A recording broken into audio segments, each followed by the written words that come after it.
Yeah, just it's like the new razor blades. It's instead of putting razor blades in your apple, inject bourbon into it for the kids.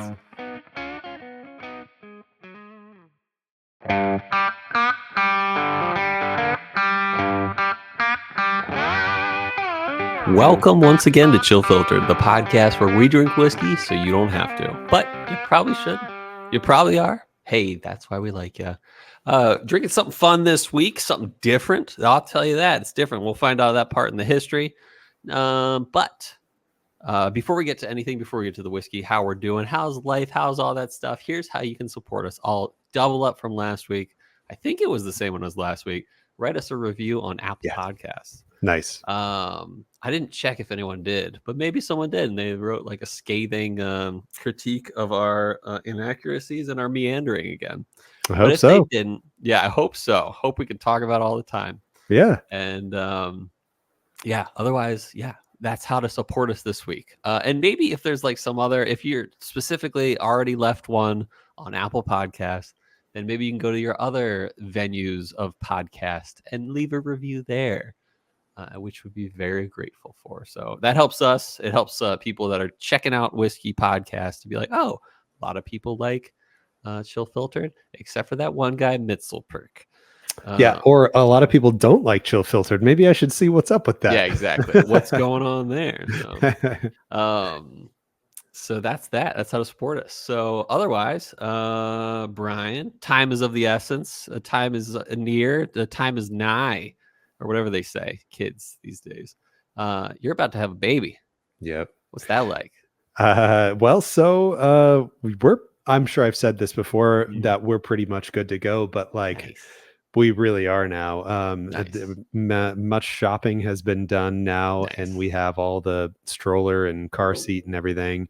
I need to get it out of the box and put it all together and make sure that it's works and everything. Yeah. Oh yeah. And interesting thing to do too is you can schedule an appointment with the fire department, and you can go and have them like check out your car seat, that you put your car seat in correctly and everything. So we got to do that.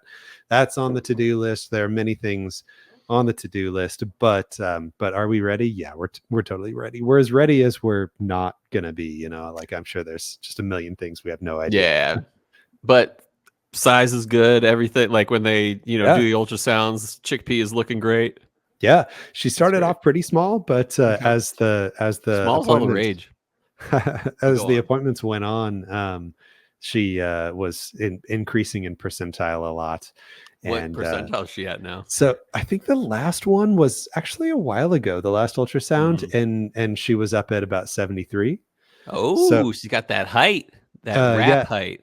And always, so when you have an ultrasound done, they get the image just right how they want it to, and then they will freeze it and draw a line to gauge how long is this femur right here or whatever. Totally. And there was an arm one that they did. I can't remember which bone it was, but the arm was always statistically the arm was as long as someone whose gestational time was 2 weeks beyond where she was. Oh, good for her. Her arms were like 2 weeks ahead of schedule in terms of length. So just like me. Yeah. She's been punching Sam a bunch. So nice. Good for her. Strong girl. Yep. Can't wait to hear the name. That's gonna be exciting. I know. Yeah, I know. Me too. I can't wait to hear the name either. I have no idea. Wait, so have you not figured it out yet? We have a top 5 that we're like. Okay. Well, are you gonna wait until Chickpea's born and then? Definitely. We have a top 3 that is very solid, and then we have 2 more as a top 5 that's also don't want to put this out yet. Feel it out. So yeah, we've got a solid 24 hours at least that we'll get to hang out in the hospital and try names and see what works.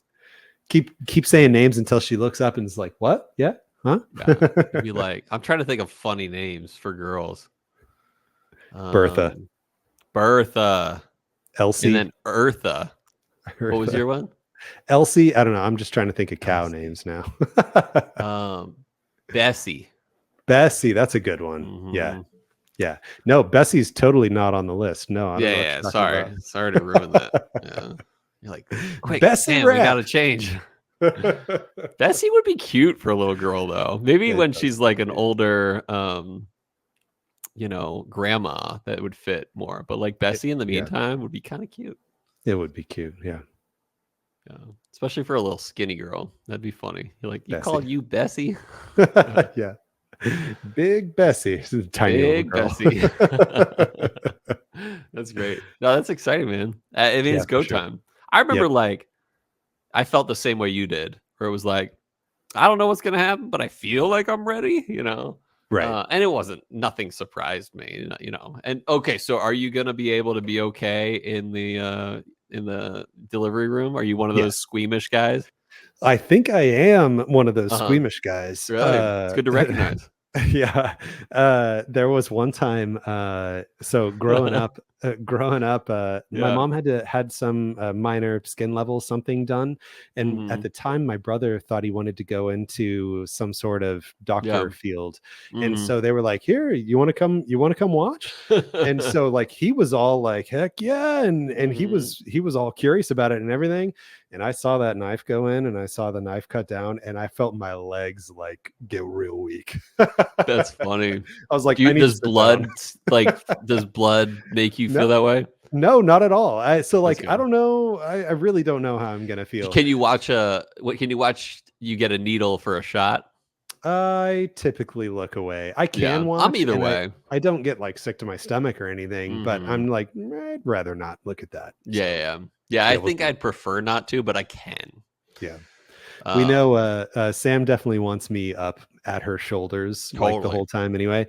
Although if I decide to, I'm really talking myself into it, go and catch the baby. I didn't even know this was a thing, Yo, but dads go and literally catch the baby, and like you hold it for 1.5 seconds, and then the yeah. doctor's like, okay, cool, and then they whisk the baby away and everything. But like you got to be the one that was like there. Yeah. I didn't have that option. They would've if maybe I brought it up, but they didn't really bring it up or anything. But I'll tell you 2 things. With Beck, I didn't see Gray because we all remember that fiasco. Um, but with Beck, it was like, okay, first, like the Beck came out and the doctor was like, "Happy baby," plop right on top of Heather, like here's your baby. And I Yeah, think that was probably good because it was yeah, like, like let's start this quick, skin to this skin like as fast as contact, possible. yeah. Yeah, And and then but cutting the umbilical cord, I got to do that. It was yeah, weird, man. It felt yeah. like I was like cutting a finger. Like it Hey, was yeah, like yeah. tough I and then you kind of get through it, but it was like it's a lot. Nice. I mean, dude, if you're up in those shoulders, you'll be fine. But I was Yeah. not up in her shoulders. I Oh, was yeah? watching a baby's head come through. It was Nice. a lot. Like, Yeah. and that's what I realized I can handle most of that kind of stuff more than Nice. anything else Yeah. because there was a lot going on. And Nice. I understand why some men will like straight up pass out. Um, but yeah, all those girl dads out there, all those dads out there, they're like, yup. Like, Right. so Yeah. yeah. In general, cleaning up stuff or whatever, like Mhm. doing what has to be done, I will do what has to be Yeah. done. But at the You same ever time, you ever clean up throw up? oh God, yeah. Yeah, And yeah. For your I'm like, wife? no, actually. So that's different. Mhm. But I'm Well, sure you anyway. could do it. Yeah. Yeah. If you could do Well, it for yourself, you could do it for your wife, I guess. right. God, just talk about the most amazing things you can talk about for all the listeners. But Yeah. my cat had this abscess one time Ooh. that like, and it was the worst thing I've ever smelled in my entire life. Oh no, that's But the but worst. I was like, once I figured out what was going on and this stuff was just kind of coming out, I was like, well, Wow. I'm taking care of this. So I tried to, squeeze it as much as I could and clean it up and Hey, if you put can handle that, Neosporin on it and everything. Yeah. yeah. And that was no problem at all because it was like I have to do this. Like I'm the Yeah. one to take care of Yeah. this, so I'm gonna Mhm. do it, no matter how bad Totally. it smells. So I think Mhm. I'll be all right. One time, I probably shouldn't say this, but I know. Mine was on the edge. I don't know. You can if you want to. one time Heather threw up right before she got home in her car, You right on the mentioned that. steering wheel. Yeah. Yeah, you've mentioned that. And I was like, no one else is gonna do it. My wife is literally sick and my daughter needs to be taken in. And I will clean this. I think I took Beck in and like put her to bed or something. And then I just like went to the car and was like, all right, we're going to plug this nose and we're going to take care of business. So, a lot of nooks and crannies there. Yeah. But then when I got sick from that, like there was like a stomach virus or something like that. And luckily, basically, if I get sick, I'll just hang around like a shower or like a bathtub or something like that. And just like, and not even do the toilet. Like the toilet could be messy. I'm just like, nope, we're just going to clean up this tub when we're done. And that's all, listeners. We're not going to talk anymore about that. No, I have a good way to transition this into whiskey. So,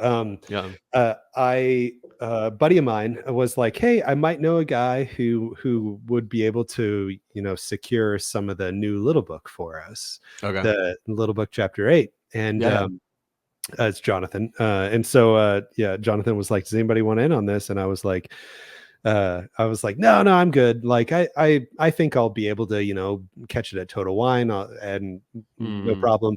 So I was like, no, I'm good. And then like 30 minutes later, I had this realization of, here pretty soon, I'm not going to be able to just go to Total Wine and like be there at 8:45 before they open. And like, so then I texted him back. I was like, hey, yeah, so if it's not too late, I will pick you up on this that. might be my last chance to get special whiskey. And like he just had a baby like a year ago or so, or it feels like a year ago. I don't know. Yeah. But so like he knows, and like he had even told me like a year ago, he was like, yeah, man, I'm pretty much all online shopping for me now. Wow. So he's like, you'll get it too. That'll be you too someday. And then now here I am. I'm like, yep, that's me now. So anyway, fingers crossed I can get one of these little books. Fingers crossed I can get one of these little books. But that'd be sweet. One point when Gray was born, I was downstairs in the cafeteria of the hospital studying for my exam. Nice. And there's a drop, like a random drop in Virginia. I'm like, all right, I'm gonna go. And so like while my daughter and my wife are like up and they're fine, like everything's fine, right? But I'm like, stable. I'm just gonna go to the liquor store real quick. And so I went, and I think I just got an Eagle Rare. That was it. Because I wasn't. But that's how you knew. No, I'm teasing, but that's how you knew Eagle Rare was going to be the one that you were. I didn't hear you say if it was Beck or Gray. I don't remember. But... No, it was Gray. Oh, okay, but Beck gets the Eagle Rares. That's Gray right. gets the Jack Daniels. Yeah, I was going to say that'd be a funny way to have decided. Like, well, since I got this today, Eagle Rare is going to be. That's not right. They both get Eagle Rare. Not that it matters, but Beck gets Blanton's. Gray gets Jack Daniel's single barrel. That's what it is. Yeah. Nice. Yeah. But who knows? I might add more things. Speaking of which, adding more things, Brian was able to help me with something this week. That's something that I've wanted for years and been asking, not like pestering you, but just saying, hey, keep an eye out for me. Right. And Brian made it happen this week. Brian, what's my favorite whiskey of all time? Should I just lift it up here slowly in the frame? Yes. I'm so excited. E.H. Taylor Seasoned Wood 2016, baby. That was 8 years ago. Yeah, 8 years ago. Yeah. They don't make that stuff anymore, listeners. They don't make that stuff anymore. Brian was a good friend to find out, like where it was, how he can get it. It was actually in Phoenix, right? Yes. Got to put it in a place where I'm not going to kick it, but right? Dude, but it is secure, it is safe, it is here, and someday we'll figure out the most secure way for you to obtain this from me. Yes. The courier, the manly courier. He might be too many steroids. I don't know if I trust him, but I don't know. We're gonna figure it out somehow. More steroids the better, because if anybody fights him for this, we need him to win. That's true. Yeah. Dude. So yeah, I'm super grateful. So thank you on air. Of course. Yeah. Happy it worked out. Yeah, seriously. And now I feel like I'm good. Good. I have Eagle Rare 17 from 2014, the first whiskey that blew my mind. That's right. And then I have the best whiskey I've ever had in my collection. So you have two insane whiskeys that you have to figure out when you're going to open them. Yep, it's true. So I think I don't know. I need to actually like say what it'll be, but I'm not sure yet. But if I don't, I'll just keep thinking, well, there's not a big enough reason to open this yet. Right. So if I just say maybe when I finish all my exams for my career, that's I think that's when I'll open the Seasoned Wood. because I can't Nice. just have it on my shelf and just say maybe one day, because I never Yeah. will. And then the Eagle Rare 17 I might do for like maybe if I turn 50 or something like that. Who knows? That's so long from now, it is though, so man. long. Maybe 40. That's closer, better. Yeah. Mhm. You can't stretch it too, because what if you It's wait true. too But long? What if that cork just I falls in and you didn't even true. notice? It And dissolves in there. yep. And then I have a Blanton straight from the barrel from my 7th anniversary. It's like on the day, but it's like 7 years Yeah. later. I think I'll open that for 15 years anniversary. Dang. Yeah. So many so far in the future plans, man. Well, I mean, we're turning 11 That's right. in September, so it's only 4 years out. Mm. Yeah. That'd be Oh, sweet. one more quick thing. Mm-hmm. I totally forgot until about noon today. Brand new Total Wine opened up down the street from me. Really? I have a Total Wine now that's about 8 minutes north of me. That's And like what I had in Gilbert. I mean, they it was probably, today was like the soft opening. Like they didn't really Are announce they it or gonna do anything. like They just a big release opening, like a grand so opening or something? I had asked somebody else at Total Wine recently, and I was like, "Hey, that new store's opening. What's the deal? You think they'll have anything?" And he, a Total Wine employee, he was like, "Don't know, no way to know, but what I can say is the last 2 stores that opened in Phoenix, nothing. Okay. There was nothing special on the opening day for the last 2 ones that opened. So I was like, okay, screw it, I'm not going. Yeah. And so I totally forgot about it. And then I went today about 12:30 and checked it out, and it's pretty cool. I tell you what they've added. They've added lighting under the shelf. So there's like under shelf lighting on all the shelves. It actually looks really good. That's cool. Yeah, all the shelves. And but anyway, it's just, it smells new, it feels new, everything. It's nice. Yeah. It's not it's in like a shopping center kind of place, so it's not like it doesn't feel like a huge wow, this is an amazing Total Wine. It just feels like, yeah, this is a standard Total Wine. Gotcha. Oh, but I did talk to the GM who I've actually met before. You're like, my dog, GM. Yeah, I know. The like Phoenix area GM, I said hi to him and matter everything. Too much. Yeah, I know. Yeah. At a big chain store like this, he's not going to do anything for me. But he was saying, yeah, we had 40 people outside this morning when we opened, and seeing if there was anything special. Yeah, wow, nothing funny. at all. Sucks. Yeah. I mean, it would have been worth it if there were something. Yeah, but it for wasn't sure. worth it this time. Yeah. You know what we should do? We should do our meetup in early 2025, like maybe like January, February. Yeah, great time for Phoenix. In Phoenix, yeah. Yeah. We just need to nail it down. But I don't want to nail it down until you have your baby. So right. And remember that I'm sure we've said this before, and this isn't just, surely this isn't a grand reveal right now, but you got a pool. No kidding. In theory, we should be getting a single barrel from Found North. That's right. Yeah. And they had their original projections were maybe in the October timeframe. Now, I don't know if that means they're ready to start talking to us in October, and then we don't get stuff until whenever. But that bodes well for this winter sometime being able to do a cool meetup and do something with that. That'd be sweet. That would be sweet. Thinking so hard over there. Yeah. Think about life and stuff over here. No, that'd be great. I'm looking forward. You're thinking that's about when you guys will move back to Phoenix. That's what exactly. Yeah, I told Heather today, or was it yesterday? It was either today or yesterday. I was like, I miss Phoenix. And she's like, no. Yeah, she was like, she was somewhat sympathetic. But I do miss Phoenix a lot. So let him go. Yeah, I mean, I mean, come on, like there were just so many good options, man. And that's like, to me, that's like what I want in a city is like, things to do, things to eat, and not all chains. And Phoenix was like, it had its chains. Don't get me wrong. I mean, heck, Salad and Go is in a way a chain, but it's just for sure. So good. Like I mean, like Heather and I, especially before Beck was born, it was like, hey, you want to go to downtown Gilbert tonight? And be like, yeah, let's do it. You want to go to downtown, not Mesa. We went to Mesa once or twice, like downtown. It's not as good as Gilbert or Chandler, in my opinion. Correct. Because Gilbert Chandler is like the whole downtown area is awesome. Yeah. Downtown Mesa is like, there's like a place here and a place there and a place here and a place there. And that's kind of, Yeah. And then, I mean, downtown Phoenix has options. Downtown Tempe has options. Very good. Mill.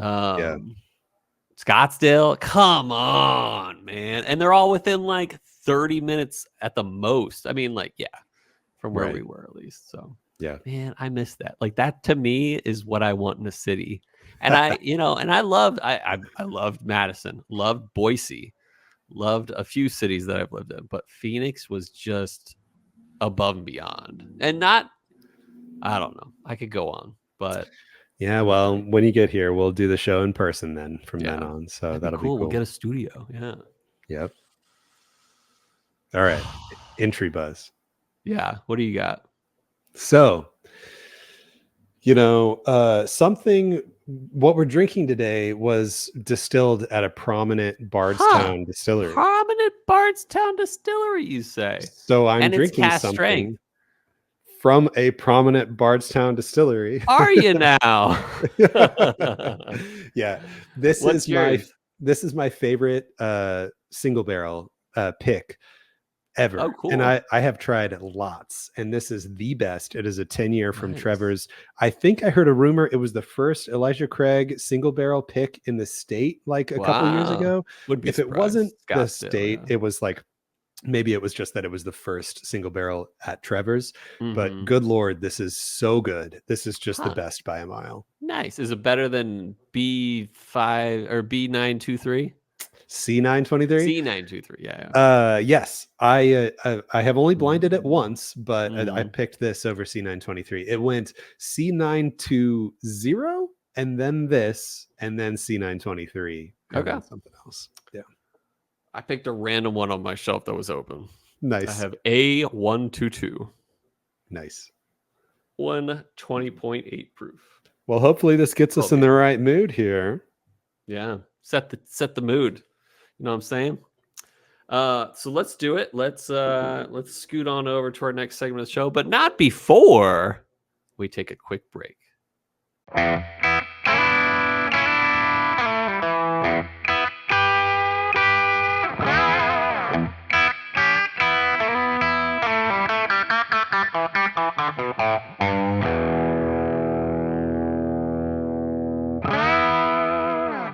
All right, we're back. Let's do this. We got some history. We are drinking. Oh wow, that was a nice ting. That was a pleasant ding. Yeah. Yeah. We are drinking something from the Perfect Fifth Whiskey Company, the independent bottler. This is called Canongate, and this is their American Whiskey 14, as it's on their website. Boom. Sent these samples from Carl Schoen himself, probably. Nice. So first of all, quick notes to get to. Big shout out to the Perfect Fifth. And if you're listening, I bet she is. Amy Preskey. She's awesome, very talented, kind, and always helpful. So thank you, Amy. Thank you, Carl. Thank you. I think his brother's name's Ben. I might be wrong on that one. But shout out to all you guys over there. So we're drinking the Perfect Fifth Canongate 14-year American whiskey. This is not our first Perfect Fifth episode we've done. We've dranketed their Oran blended scotches, the first two batches that were blended by Jim Murray himself. Cool stuff. That was episode 285. Can you believe it was that long ago? I mean, we're on like 2 or 310 now. So that was 25 episodes ago, half a year ago. I did just pull up the show notes, and you were right about Ben. Yeah. Oh, it was Ben. Okay, cool. Yep. And so, in that episode, we had Carl Schoen on, and he's the co-founder, and we talked about the future release during that episode of what we're drinking today. So let's talk a little bit about the Perfect Fifth and all that stuff. Let's dive into today's pour, courtesy of the Perfect Fifth. We're trying their Canongate 14-year American whiskey, and I'm excited to see what this independent bottler has in store for us. If you're new to what an independent bottler is, or to the whiskey scene, independent bottlers are like the treasure hunters of the spirit world. That's good. I they like source barrels. They look for barrels. They find them, and from multiple distilleries, various distilleries, and sometimes even the ones that have already closed down, where they have extra barrels hanging around. They bottle them up under their own label, but usually give reference to, hey, this was a Abalor barrel or something like that. This often means unique and unexpected flavor profiles that you normally wouldn't get from the distillery they sourced it from. Sometimes they'll do finishing and stuff like that. Sometimes they'll do special things. Maybe they'll age it in another country. Who knows? But they wouldn't do that with Scotch. I'll assure you that. On episode 285, Carl gave some good background into what started the brand and where they're going. But if you check on their website, what did I write? I wrote terrible note there. But for years, the Perfect Fifth dealt with just Scotch and old Scotch at that. Like some barrels in the 40-year-old range, 40 to 50-year-old range. Yeah. I saw a 40-year-old Glenlivet, 30-year-old Abalor.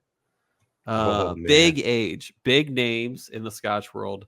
But their second release of an American whiskey is really interesting, and that's what we're drinking today. At least very interesting on paper, especially. We'll taste it. We'll see how good it tastes. But we haven't done that yet. So they got this barrel from a Kentucky distiller, and we were advised not to name the distiller because there might be some NDA related stuff going on here. But it's actually on their website, but we're still not going to say what it is. But if you look on their website under their Canongate, you'll be able to see the distillery. Don't know if they should do that. It sounded like there might have been some strong NDA stuff, but we're just not going to mess with it. Don't get a cease and desist letter later. Yeah. So what we can say is from a large Bardstown distillery. Oh, I dropped my bottle real quick. Oops, I better pick that up.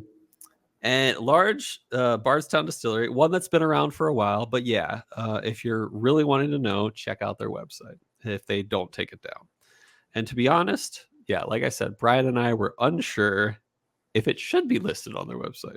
But anyway, so they brought the barrel of bourbon to Scotland and aged it partially there in its aging process until it was ready.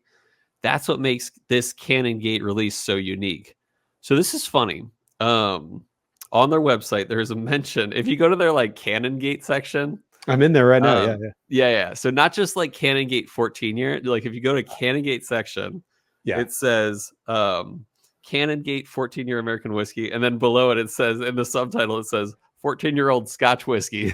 Yeah. I think that was it's very likely a mistake because it is not a Scotch. Though this whiskey is aged in Scotland, you cannot call it a Scotch because Scotch must be distilled and aged in Scotland for the entirety of its aging, as well as many other rules to be a Scotch. But that's where it's disqualified twice. One, it wasn't distilled in Scotland, and two, it wasn't aged entirely in Scotland. But here's the truly interesting question. Can it be called a bourbon?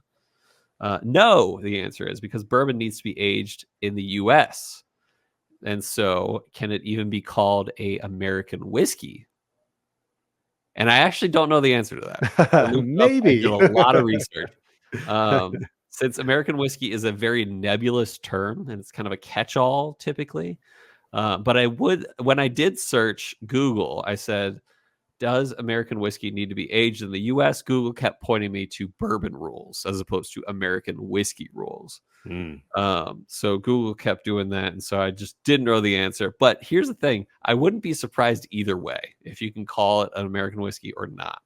Because yes, it was distilled in America, but it was partially aged not in America. But another company did that. Can you think of the other company that did that? Let's go with Jefferson's. You got it. Jefferson's Ocean. Boom. And they call it a bourbon. So they pulled it off somehow. So, And then maybe they had their one Jefferson's that was aged in Indonesia or something like that. Okay. Well, Southeast Asian country. I was going to say maybe it's because it wasn't in another country. It was just in the That's what I thought. lawless high seas. But it was like Singapore or something. It was Southeast Asia for sure. Maybe But they were just close to Singapore, but they were still 5 miles off. well, wasn't no? Remember the one that was like I'm aged in the teasing. jungle? Oh, that sounds vaguely familiar. Yeah. We did a Whiskey World News on it at one point. Nice. But anyway, I guess they still call it a bourbon. Maybe they don't. I think they do. But Jefferson's would probably have an issue with like not calling it bourbon.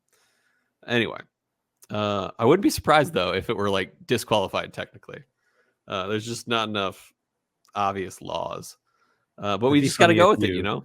It'd be What's funny that? if you got your boat all set up as a bonded warehouse. Oh yeah, that would be cool. And you got a bonded agent like coming with you on the boat. That'd be a fun job, just like checking the barrels on a boat.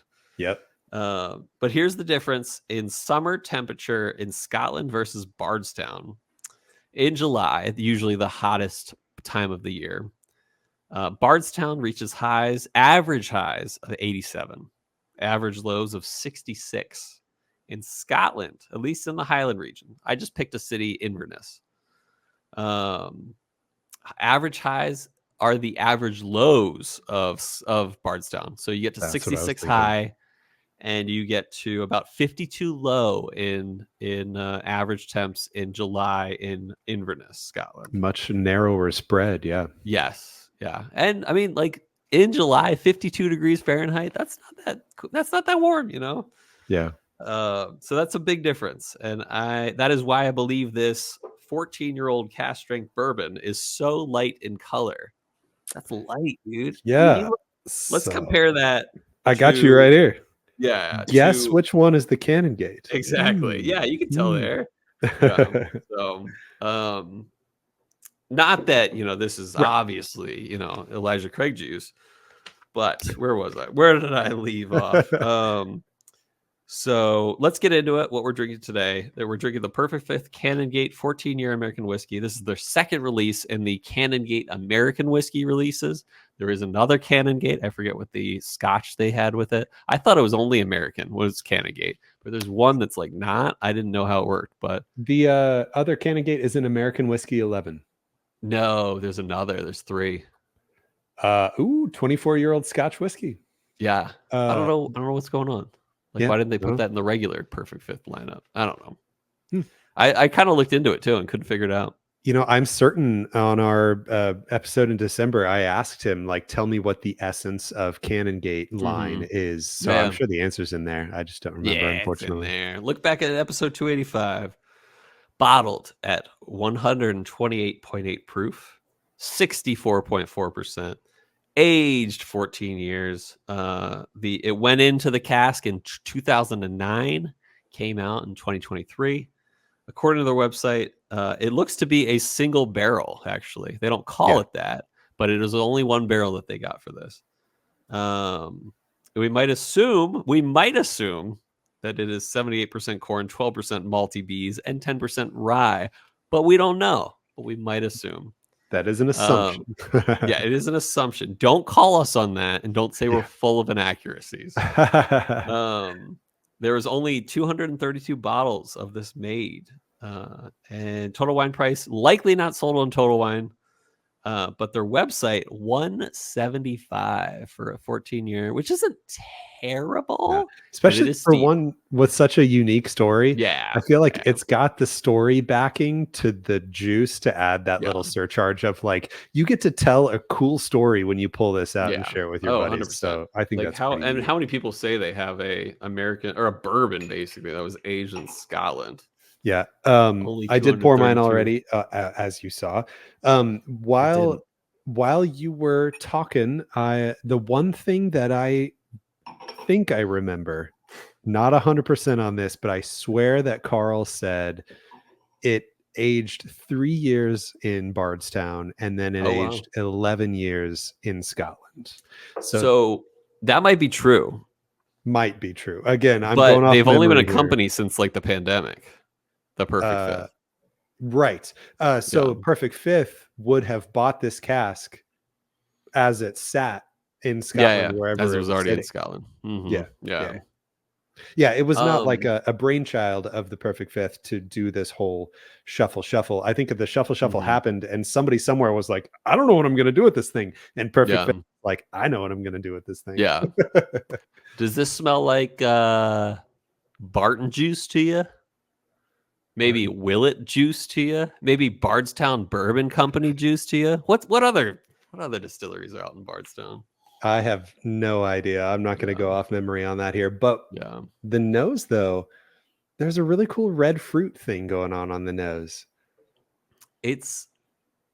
I'll say this, it's lighter than my entry buzz. As you can see. Yeah. No, I mean on the nose, like the potency of it. There's so much more brown sugar on the Elijah Craig. So much more of that dark sugars and a lot more oak presence, sweet oak.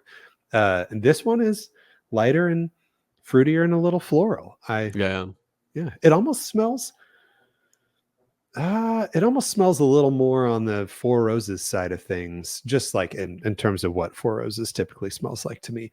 And I was getting a little medicinal thing now on the nose too. Ooh. I am not ready to give notes on the palate yet. Okay. Ooh, whoa, what a nice finish. That was a good finish. All of a sudden, I'm just hit with this one note in the finish that's like just fruity. Wow. Strawberry candy, berry candy, almost like a do you ever have those gummy candies that were like shaped in the shape of like a cherry or a, you know what I'm talking about? Like they came in the bag, like fruit snacks, but they were all cherries or strawberries. Were they like a little like a teardrop shape with a frilly top and it was red on the candy and it was green on the not those topper? Not those. Okay. No, I'm talking about like fruit snacks, consistency. Nah, I don't know. I can't quite picture what you're saying. I dig it. I dig that finish. This it was you know what? I'm going to kind of draw a little parallel in terms of the experience you get with this to Found North. In that the flavor really ramps up and the intensity ramps up. It does. But like on a scale of 1 to 10 of intensity, it stops at like 7 or 8, where it's pretty intense, but it's not too intense. But that intensity holds for a really long time. So you end up getting a very long finish that stays very consistent in its intensity for a really long time. It doesn't just drop after a while. It's kind of impressive. Are you getting those fruity notes though? I am getting some fruity notes, but what I was didn't about to get say as much as there it is. It's weird. It's like late. I need to hone in on some actual notes here, but oh man, nailing the fruity fruit snacks, berry fruit snacks, like the berry mix. It's good. But the weird thing is like the palate is almost too oaky for me. But then it's like, as I'm forgetting that I just drank whiskey, it's like, bam, fruit snacks. Yeah. Man. I don't love the front of the palate. No. Like 1 to 4, I'm not a fan of. It is all about the finish. Yeah. It is all about the finish. It just hit me again. It's just weird. It's like, bah, take some of that. Fruit snacks. So go ahead. Yeah, on the landing and on the palate, it's hard. I'm kind of grasping, trying to search for some notes where like all I'm getting is just that intensity. Like classic bourbon notes are just missing. Like I can't find any brown sugar and I can't find any caramel and I can't find anything like that. And it's a little more about the tannic oak on the finish. Tannic oak is a good point. And now very, very late on the finish, it's kind of devolved into a kind of tea flavored. Like I feel like I took a sip of tea a little bit ago, which I typically get on Elijah Craig 18. It literally tastes like tea to me. Tea. Yeah, like a black leaf tea. Yeah, I almost get like a black leaf flavored tea. You know what I'm talking about? Like the standard tea where they add a little like fruity notes to it. You know. Mm-hmm. Are you getting what I'm getting? Like fruit snacks, but it's like it's random and it's in the back, and it's like, hey, taste this. I'm definitely getting sugary fruit snack fruit, but very lightly. I think without being influenced by you, I would have said fruity something, but that fruity something is only like 2 out of 10 amount of fruity flavor. Like it's there, it's barely there, and it's just about one of the only notes I can put my finger on. Uh-huh. Okay. Here's a question. Did you do water? I did. The nose was very muted. The Okay. palate might have been worse. Not worse, just not better.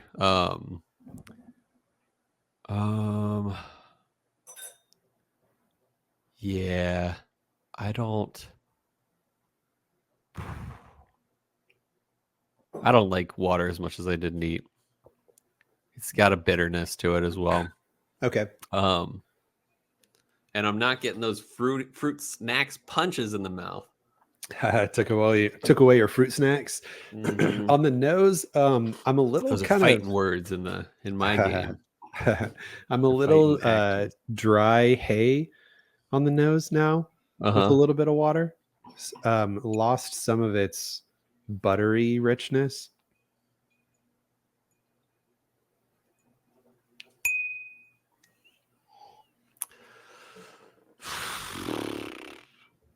Okay, I have a good question once we're done tasting with the ice pour. Okay. Well, no, I'll bring it up now. Is the good worth the bad? That's a good question. Yeah. It's not bad. Like, it's just not good. Like, and I don't just say that to be like, good answer, like not hurt anyone's feelings. Like, some people might dig this oaky palate that's like overwhelming. So I don't want to say like it's bad, but it's not my jam. I'll tell you that. That's for sure. Yeah. It's like if somebody gave me this pour and they told me the whole story behind it and everything, I think I'd be so on board. I'd be like, yeah, awesome. Thank you so much. I really enjoyed getting to try that. But if I was the one who owned this bottle, I'm not sure that I would reach for it regularly. I think it would be the pour that I like to share because it's fun. Yeah. But that finish though, like if I could get that finish with a good palate, this would get Hubba to What easily. Yeah, easily. Yeah. It's so close. Yeah. Yeah. It's a Hubba to What finish. I assure you of that, but it's not made up for with the rest of the notes.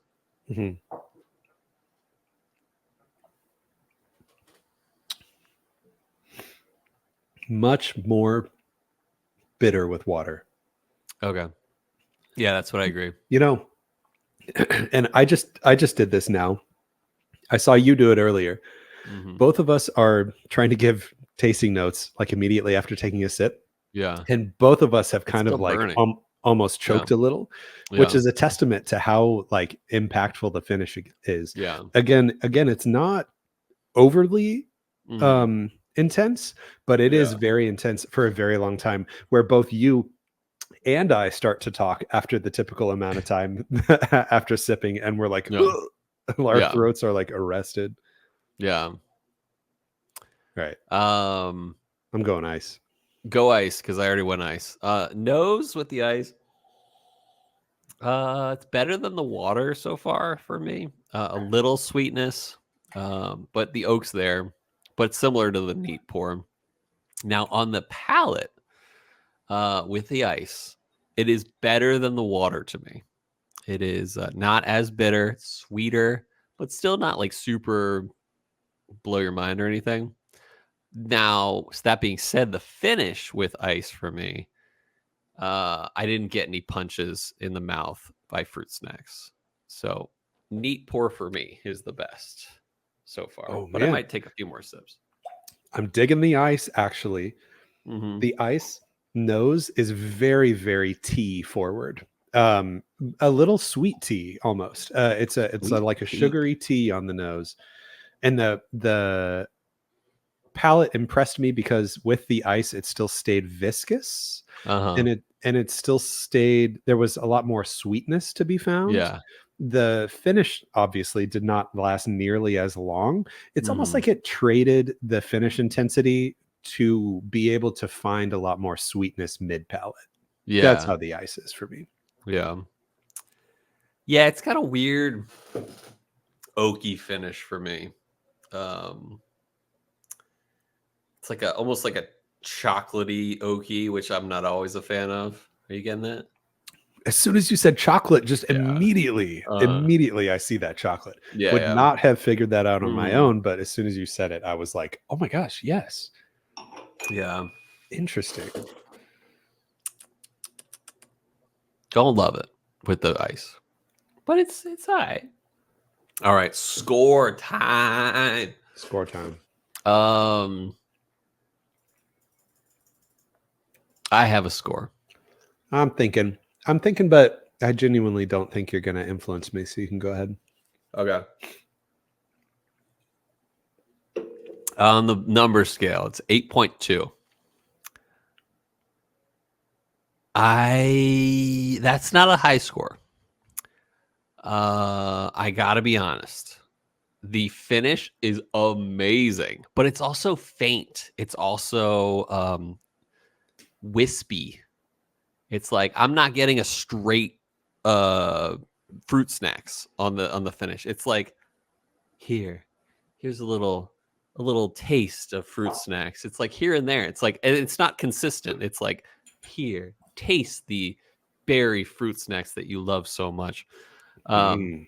So that being the best part of the whiskey, gives me the score. Like it's good. It's good. And if it didn't, I'll tell you this: if it didn't have that finish, yeah, it'd be in the 7 territory. But that finish is actually like that wispy finish is great, and I give it a B- on the letter score. Good, could be better, but really interesting. All that being said, really interesting. That's I've had no wispy finishes like that before. I don't know if you have our little rating scale up in front of you. Do you? Mm-hmm. I could, because you actually hit B- on the head for what our really? what our notes are for what we say it is. Literally good is what the main tag is, and then more pros than cons, and has some positive memorable features. That's like literally exactly what you said. Yeah. I think I'm gonna go with C. I'm not gonna do a number score. C is like the pros and cons are even here. I think that there are totally positive features. I think there are negative features, and in my book, they even out. However, that is just for the liquid. If I were to take the interesting story involved with this, which some people may or may not care, but that brings it into the B- territory for me too. So, but anyway, as far as the whiskey goes, I think the whiskey is the C is the average, and that there are the pros and cons are even in my book. Okay. Objective reviews, everyone. We gotta be honest. We're real. We're genuine. That's us. This. This. This. And that. That's honest. What is that? I don't know what you're doing. I'm pointing to you and to me. Yeah. This guy. Oh, sorry. This guy. Yeah, exactly. This guy. That's funny. Okay. So that's that. I guess we got our ratings in. I guess it's time for our next segment of the show that we like to call Whiskey World News.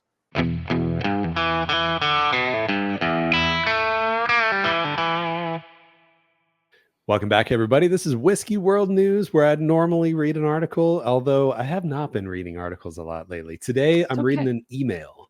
And this email comes from Found North, hot off the press. I think that this just came in like yesterday, or as the listener is listening to this, maybe just a couple days ago.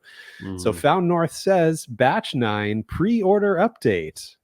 So if you're like us and you're losers and you did not win a Helldiver, hopefully you bought your batch 9. So Found North wants to let us know, wants to give us an update on our pre-order of Found North batch 9. Batch 9 has finished vatting, and we are currently bottling and labeling the pre-orders. We really appreciate your patience and support as we are working hard to get your bottle shipped as soon as possible. We expect to have the bottles out to our fulfillment partners next week being the week this comes out, this episode. And they should be shipping orders starting June 17 through June 21st. Wow. Nice. So that's only just like 2-3 weeks away. Or we're going to get us a batch 9 soon. Heck yeah. Very excited. Yeah. Definitely want to do that right away. That'll be fun. Yeah. If you have any questions, blah, blah, blah. Thanks for supporting Found North. So everyone who got your pre-order in, watch your mailboxes over the next 2 weeks. I'm excited. Me too. It's one of those things where I paid a while back and it's like, oh, I'm getting a free whiskey now. I know. You almost forget that you spent money. It's so easy to fall into that trap. Yeah. Do I remember correctly? Did they say something to the effect of batch 9 was the red fruitiest release they've ever had? Couldn't tell you. Sounds familiar. My memory is not the best, but I swear that email, I was like, I was obviously going to buy it anyway on the pre-order, but when I saw that, I was like, dude, if I wasn't already going to buy this, because I love batch 8 so much because of that red fruit note, dude. And then batch 8 for life. But you're a batch 7 dude, aren't you? Or no, you're batch. What is your favorite batch? 8. Yes. Okay. And more assessment to be done, as I always say. Lifetime's worth of assessment to be done on this. But currently it is batch 8, Helldiver, batch 6, Peregrine, batch 4, blah, blah, blah, blah, blah. I think mine, batch 8 for sure. And then batch 1. Yeah, I love know. Batch 1. Yeah. And then maybe Peregrine after that. Have you at least finished your half open bottle of batch 1? No. Sample? Still a half in there. Yeah, see, you get to finish that, and then with the whole process of obtaining them from Found North, there's a whole nother set for you. So exactly. Yeah.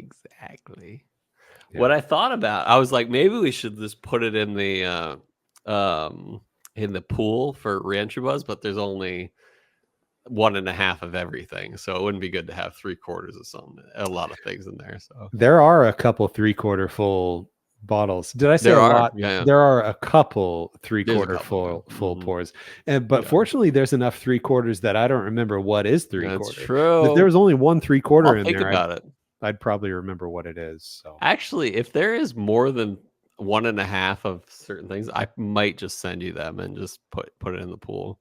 I haven't finished mine, so you should just I should send you the other half. The half of the one. Yeah. Boom. Nailed it. Yeah, we figured it out. We're gonna add them to the pool. That's friendos. Exciting. I really want to blind that. Yeah, that'll be fun. That'd be great. This is the worst Canadian whiskey I have ever had. Hey, I'm down to hear it. I know, it's right? Real. It's objective. That's deep. Yeah. All right. Sweet. I got questions for you now, though. So question me. What whiskey would you choose? Before I ask you your question, I will let you know that you lost. We had some good write-ins too this week. Yeah. Okay. So last week we polled on Instagram. We asked you, dear listener, which unique tasting note is more interesting. It's hard to fit the amount of text in there. It only lets you put so much in there. It was important to me to include the word interesting. So just which was more interesting?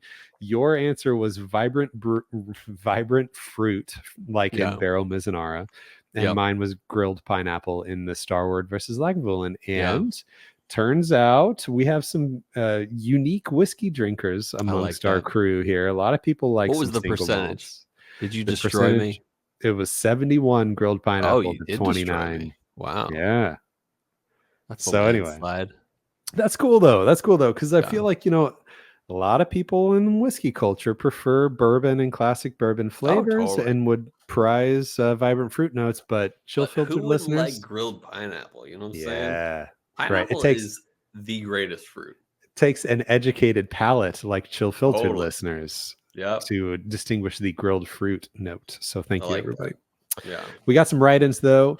Good The write-ins. question on the write-ins was, what was a unique / interesting note that you found recently on what bottle? So Madtown Marketer, we got a write-in. He said prime rib fat.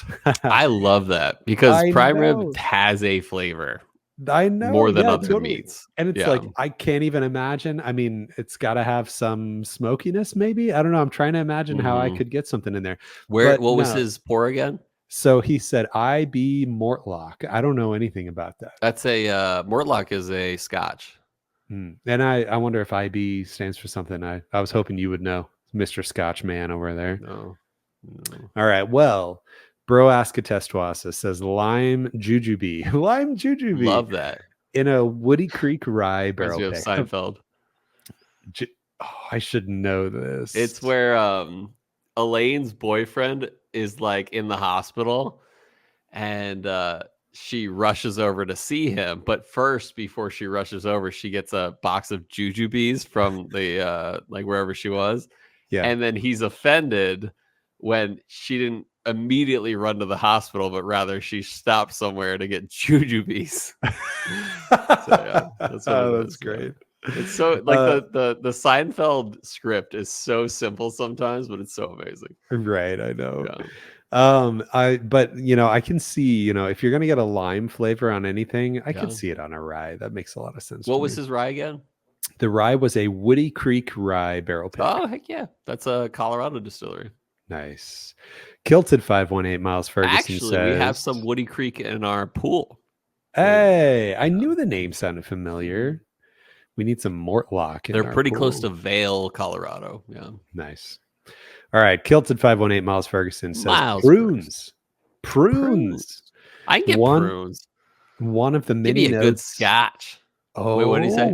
He said it's one of the mini notes that he found in the Kings County peated rye. I haven't even tried mine yet. That's cool. Yeah. Prunes. Need to try mine. Marco NAZ says marshmallow in Michter's American and Tootsie Rolls in Adventurous Stills Peralta. Dude, Adventurous Stills Peralta is Tootsie Rolls, the whiskey. Really?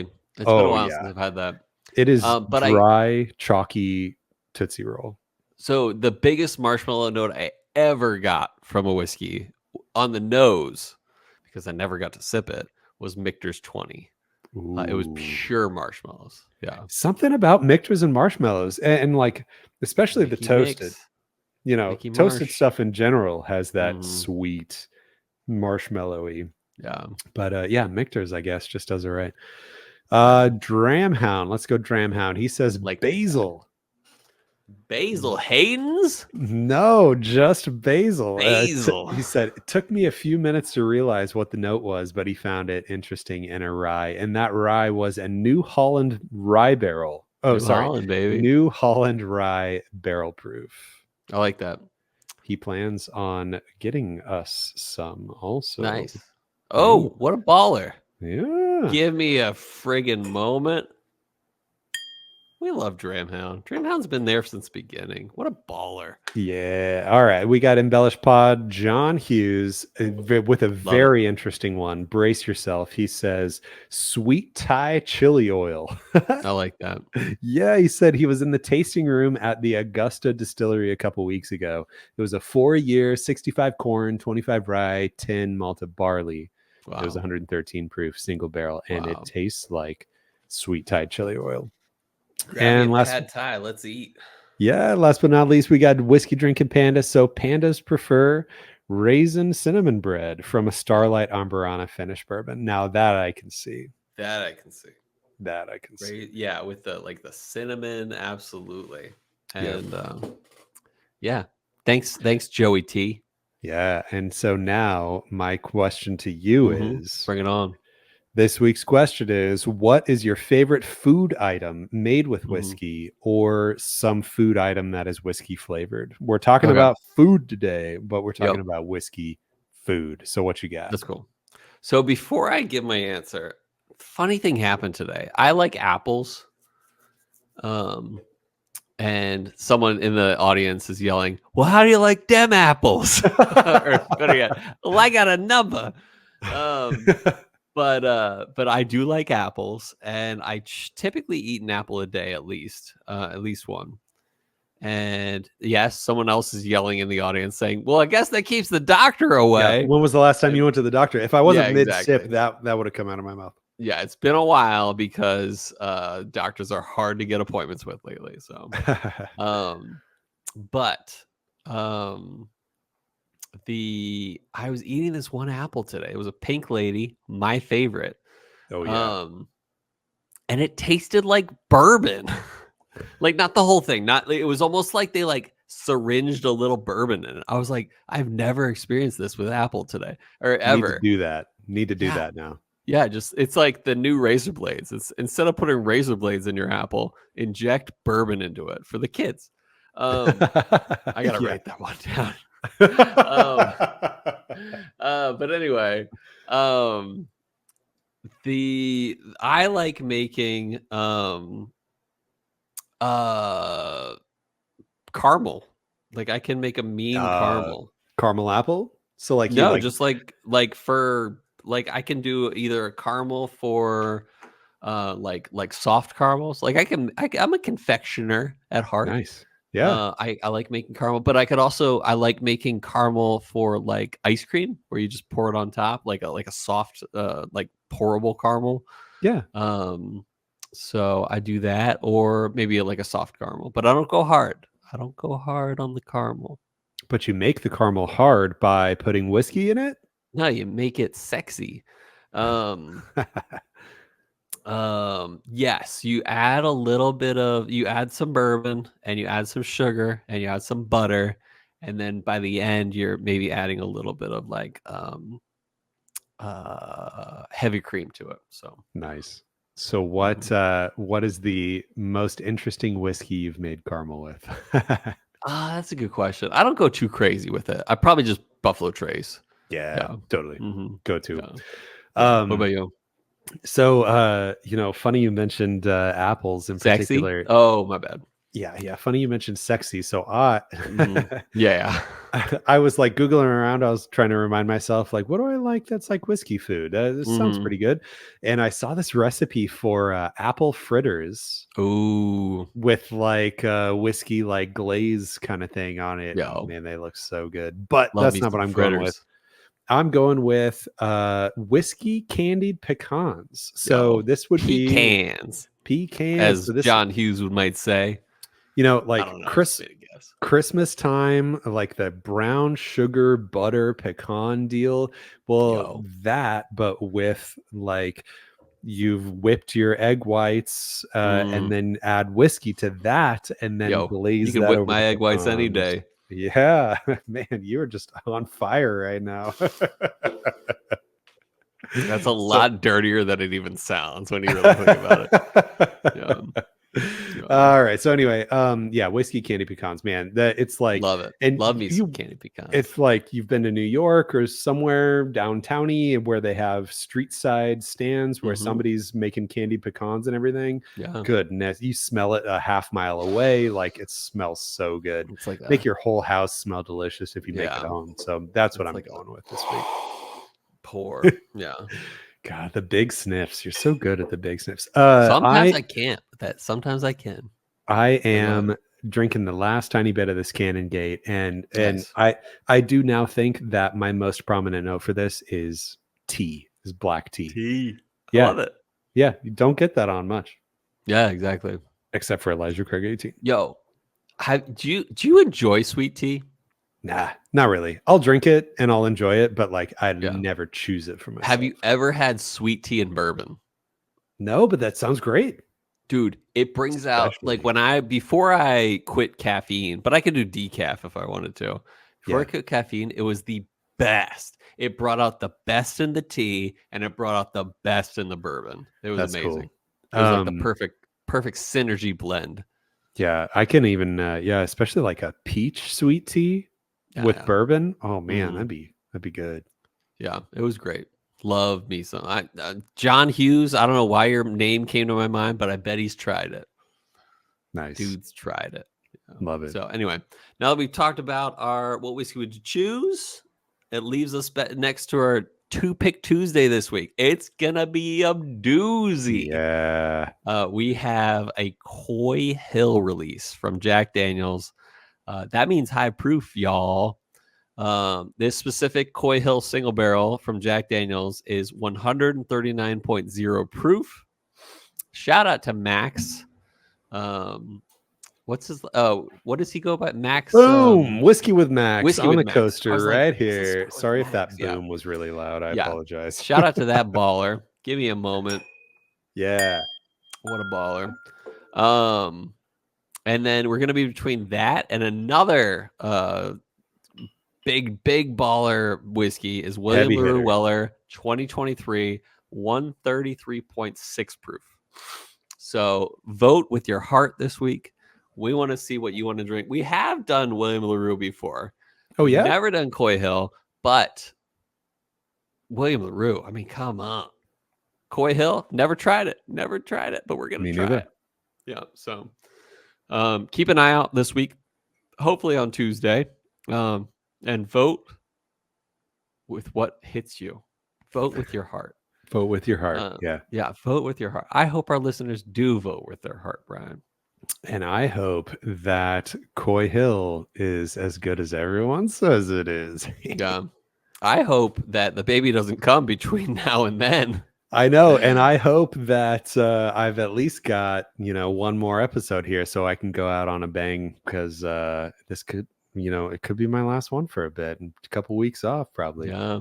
And I hope Cat, but most of all, listeners, I hope that our love of cat whiskey lifted your cat spirits.